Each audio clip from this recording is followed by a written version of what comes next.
एक छोटा सा नगर था। उस नगर में एक बूढ़ी औरत निर्मला अपने बेटे कालू के साथ रहती थी। कालू दिन भर खेतों में काम करता, तब जाकर घर चलता था। बेटे कालू, आज खेतों में जरा देर से चले जाना काम करने। क्यों माँ, क्या बात है? कुछ काम था क्या? हाँ बेटा, बकरियां भूखी हैं, जरा नदी के पास जाकर इन्हें चरा ला। ठीक है माँ, ऐसा करो, मेरा खाना बांध के दे दो, वहीं खा लूंगा। पता नहीं कितनी देर हो जाए। निर्मला खाना बांध कर कालू को दे देती है और कालू बकरियों को हाँकते हुए नदी के पास ले जाता है और सभी बकरियां अपना चढ़ने लगती हैं। चलो जी, बकरियां तो खाने में मस्त हैं, मैं जरा खाना खा लूं। कालू खाना खा लेता है। खाना खाकर उसे बहुत तेज नींद आती है। पेड़ की ठंडी ठंडी छांव के नीचे वो लेट जाता है, पर घास चुभने की वजह से वो सो नहीं पाता। तभी कालू को पेड़ पर कुछ कपड़े लटके हुए दिखते हैं। कालू उन कपड़ों को उतार कर अपने नीचे बिछा लेता है और आराम से सो जाता है। पर उसे ये नहीं पता था कि वो कपड़े एक भूत के हैं जो नदी में नहाने गया हुआ था। भूत जैसे ही नदी से बाहर आता है नहाकर, तो देखता है उसके कपड़े वहाँ नहीं है।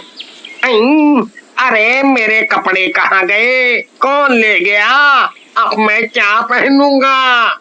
तभी भूत को उसी पेड़ के नीचे एक आदमी दिखाई देता है जो सोया हुआ होता है उसके कपड़ों पर।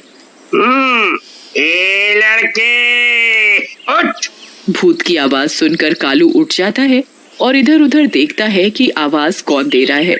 तभी कालू को नदी में भूत दिखाई देता है। मम्मी! कौन हो भाई तुम? दिखाई नहीं देता क्या मैं कौन हूँ? आंखों से अंधे हो क्या? मैं भूत हूँ।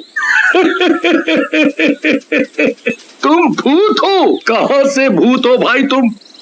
देखने से तो भूत जैसे नहीं लगते, तुम तो कोई गंदे से आदमी दिख रहे हो। ऐसा लग रहा है कई सालों से नहाए नहीं हो।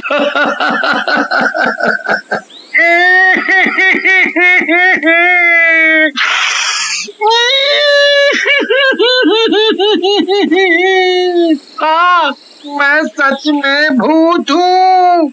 अब मैं भूत जैसा नहीं दिखता तो मैं क्या करूँ? अच्छा, मान लिया तुम भूत हो, पर यहाँ आए कैसे? मैं यहाँ नहीं रहता। हम भूतों की भी एक दुनिया है। मैं तो अपने रास्ते से ही उड़कर जा रहा था इस नदी के ऊपर से। नदी दिखी तो सोचा ठंडा ठंडा साफ पानी है, नहा लूं। मैंने अपने कपड़े उतार कर पेड़ पर रख दिए थे और नहाने चला गया था। जिन कपड़ों पर तुम सोए हुए थे वो मेरी लंगोट है। तुम मेरी लंगोट दोगे तो मैं नदी से बाहर निकल पाऊंगा। अगर मैंने तुम्हारी लंगोट दे दी तो तुम नदी से बाहर आ जाओगे। और बाहर आते ही तुम मुझे खा जाओगे, फिर मेरी सारी बकरियों को भी खा जाओगे। नहीं नहीं, मैं तुम्हें और तुम्हारी बकरियों को नहीं खाऊंगा। मैं कैसे मान लूं कि तुम नहीं खाओगे? तुम भूतों का क्या भरोसा? अरे भाई, मैं शाकाहारी भूत हूँ, तो भला मैं तुम्हें कैसे खा सकता हूँ? अगर मैंने अब इसे इसकी लंगोट दे दी तो ये भूत अपनी लंगोट लेकर चला जाएगा।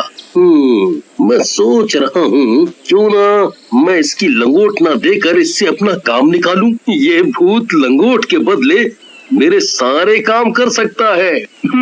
भूत भाई देख, तेरी लंगोट तो मैं तब दूंगा जब तुम मेरे सारे काम करोगे। ठीक है, मैं तुम्हारे सारे काम कर दूंगा, पर तुम मुझे बाहर तो आने दो। कालू भूत को उसकी लंगोट तो नहीं देता, उसके लिए घर जाकर अपने कपड़े ले आता है और उसे अपने कपड़े पहना देता है। ए भूत, जब तक मेरे सारे काम नहीं होते तब तक तुम यही कपड़े पहनोगे। फिर मुझे तुम छोड़ दोगे ना? हाँ, छोड़ दूंगा। फिर कालू भूत को अपने कपड़े पहनाकर अपने साथ अपने घर ले जाता है। भूत भाग बेटा, ये हमें खा जाएगा। नहीं माँ, डरो मत, ये हमें नहीं खाएगा और ये भूत मेरा दोस्त है। भूत भी कभी किसी का दोस्त होता है क्या? तू पागल तो नहीं हो गया? कालू अपनी माँ के कान में जाकर सब बता देता है। बेटा, तू इसे घर तो ले आया है, पर इसे लाकर कोई मुसीबत खड़ी मत कर देना। और गांव वालों का क्या? माँ, तुम चिंता ना करो, मैं सब संभाल लूंगा। अगले दिन कालू भूत को खेतों में ले जाता है। ओ भूत, आज तुझे इस खेत में हल चलाना है। रात होने से पहले ये काम खत्म हो जाना चाहिए। चल अब शुरू हो जा, चल। ठीक है भाई, चलाता हूँ हल। कालू वहाँ एक पेड़ के ऊपर जाकर बैठ जाता है और उस भूत पर नजर रखता है। अब हो गया ना काम। लाओ, दे दो मेरी लंगोट। नहीं नहीं, तुम्हें लंगोट नहीं मिल सकती। अभी मैं तुमसे और काम कराऊंगा। अभी तुम नहीं जा सकते। भूत जोर जोर से रोने लगता है।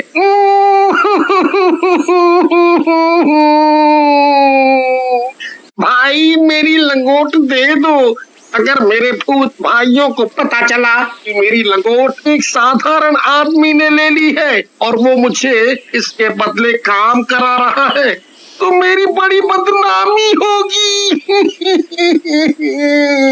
ओहो, तू रोता बहुत है। अच्छा ये बता, भूख लगी है? खाना खाया? हाँ खाऊंगा ना, बहुत जोरों से भूख लगी है। कालू अपने साथ जो खाना लाया था दोनों मिलकर उसे खाते हैं, पर भूत तो सालों से भूखा था। इतने दिनों बाद खाना देखा तो जल्दी जल्दी सारा खाना चट कर गया और कालू भूत का मुंह देखता ही रह गया। खाना खाकर दोनों घर चले जाते हैं। मुझे खाना दो, मुझे बहुत भूख लगी है। इतना स्वादिष्ट खाना मैंने पहली बार खाया है। और दो। अरे तू रोता क्यों है?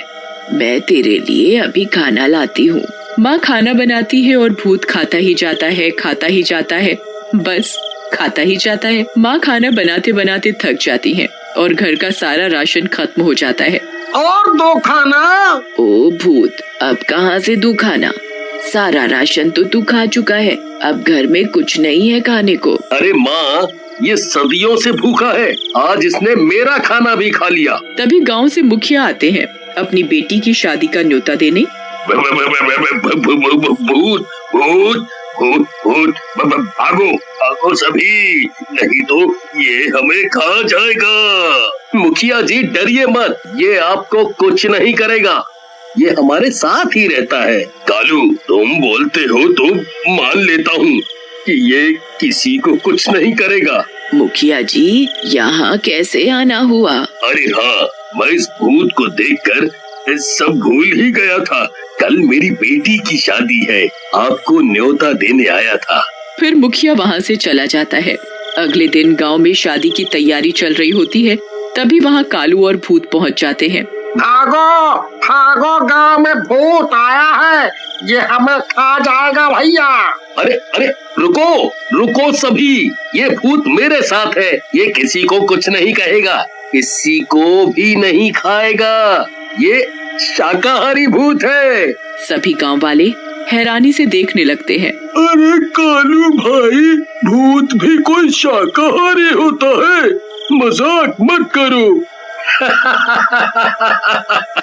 मैं कोई मजाक नहीं कर रहा, और ये भूत मेरे घर बहुत दिनों से रह रहा है, इसने हम में से किसी को कुछ भी नहीं किया। भाइयों, मैं किसी को नहीं खाऊंगा, मैं औरों जैसा भूत नहीं हूँ।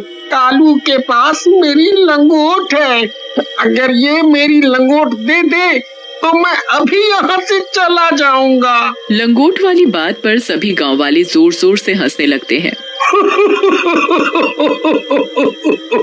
इसका मतलब तू भूत बिना लंगोट का घूम रहा है। फिर सभी हंसने लगते हैं। सभी गांव वाले आपस में बातें करने में मस्त होते हैं और उधर भूत को खाने की खुशबू आ रही होती है। भूत खुशबू तक पहुंच जाता है, देखता है उसके सामने इतना बढ़िया बढ़िया खाना रखा है। वो इधर उधर देखता है कि कोई नहीं देख रहा और वो फटाफट सारा खाना चट कर जाता है। तभी एक बच्चा उसे खाना खाते देख लेता है। मुखिया जी, वो भूत ने शादी का सारा खाना खा लिया। हो, सत्यानाश हो इस भूत का। अब मैं मेहमानों को खाना कैसे खिलाऊंगा? मेरी बेटी की शादी कैसे होगी? मुखिया जी, आप चिंता ना करें, ये भूत है ना, इसने खाया है, यही बनाएगा। सारा खाना फिर से। भूत, तेरा आज का काम यही है। भूत जल्दी जल्दी सभी सब्जियां काट देता है, आटा गूंथ देता है, सभी तरह की मिठाइयाँ बना देता है। देखो भाई, तुमने जो जो काम बोला मैंने सभी काम कर दिए। अब तो मेरी लंगोट दे दो। अभी नहीं दूंगा, अभी बहुत काम है। भूत फिर से जोर जोर से रोने लगता है। मेरी लंगोट दे दो, दे दो, मेरी लंगोट दे दो ना। सभी बच्चे देखते हैं कि एक भूत रो रहा है और वो भी एक लंगोट के लिए, तो उस पर सब बहुत हंसते हैं। पर उधर भूत की भूख बढ़ती ही जा रही थी। भूत गांव वालों का खाना चुरा चुरा कर खाने लगा। ओ भूत, सत्यानाश हो तेरा, सारा खाना खा गया चुरा कर। अब मेरे बीवी बच्चे क्या खाएंगे? शोर सुनकर सभी गांव वाले इकट्ठा हो जाते हैं। हाँ भाई, ये मेरे घर का भी सारा खाना खा गया। ऐसे ही ये भूत हमारे घरों का खाना खाने लगा तो हम और हमारे बच्चे क्या खाएंगे? वो तो भूखे ही रह जाएंगे भैया। इस भूत का कुछ तो करना पड़ेगा। ये भूत कालू का है ना, उसी को बताते हैं जाकर। सभी गांव वाले मिलकर कालू के घर जाते हैं और भूत की सारी बात कालू को बताते हैं। भूत एक कोने में खड़ा होकर सब कुछ सुन रहा होता है। कालू, अब बहुत हो गया। इस भूत ने पूरे गांव वालों को दुखी कर रखा है। सभी के घरों का ये भूत रोज रोज खाना खा जाता है। पूरे गांव का अनाज ये खा चुका है।